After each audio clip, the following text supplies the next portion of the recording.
You finish writing the code, hit save, and watch it run flawlessly on your machine. The screen lights up exactly as you designed it. In that moment, it is incredibly easy to assume the work is completed. But a piece of software on a private machine is a well-kept secret. To turn that secret into a service, the code has to cross a rigid boundary and meet the public. This diagram maps the sequence of a digital exchange. It starts with a user's intention, moves to a request sent by a client, reaches a server, performs the work, sends a response back, and finally results in the user's understanding of the outcome. Notice how this sequence changes when you work offline on your own laptop. The map collapses.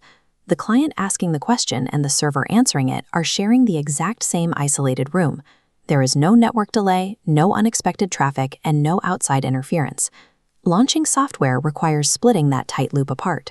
You have to divide the system so the server can safely handle unpredictable, simultaneous requests from the outside world. This blueprint illustrates a professional deployment path divided into 3 different rooms.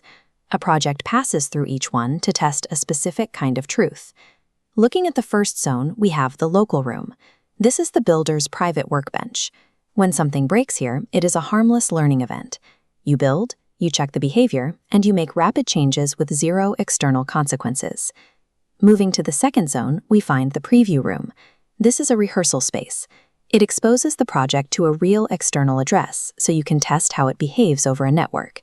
But it lacks the authority to modify live customer data or send official messages. Finally, the third zone shows the production room. This is the live stage. Your code is now interacting with real users, processing real data, and handling actual network traffic. Actions taken in this room carry irreversible consequences. Advancing code from one room to the next is a strict structural discipline. It ensures you match the code's current level of risk to the correct level of architectural protection. When you push your project live, your hosting platform will likely display a bright green checkmark to signal a successful deployment. That green light routinely lulls builders into a false sense of security. This flowchart contrasts 2 entirely different definitions of success. On the left, a successful build simply means the code finished compiling and transferring without crashing. On the right, a successful promise means a user's attempt to accomplish a task actually worked from start to finish under real conditions. The moment your user journey becomes reachable by the public, security boundaries transition from optional suggestions to mandatory architecture. You have to rigidly separate your public configuration from your secrets.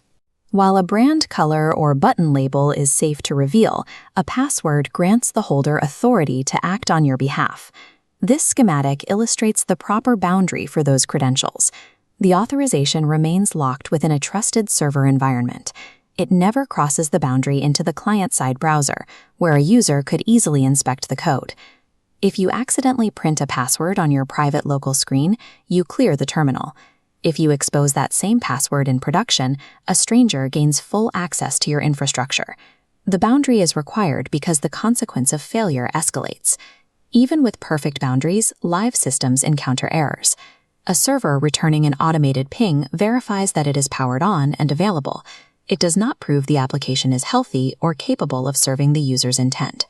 This state machine diagram maps the life cycle of a user's request. A healthy system constantly reports its status, tracking the journey from empty to sending to accepted, or routing it to a defined failure condition. Focusing on that failure path, we see the value of this mapping. Errors stop being vague alerts that induce panic. They become precise coordinates. You see exactly where the logic dropped off and what you need to repair.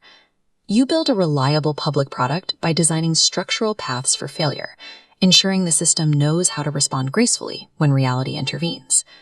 Because failure is inevitable, deployment is never a single celebratory event. It operates as a continuous, repeatable rhythm. You observe the live evidence coming back from your error logs, form a hypothesis about what the user actually needs, and test that hypothesis with your next constrained release. This final loop connects the entire process. We start with a human purpose, push that code through a technical boundary, and return to the beginning with new evidence from the real world. Technical deployment is a human responsibility.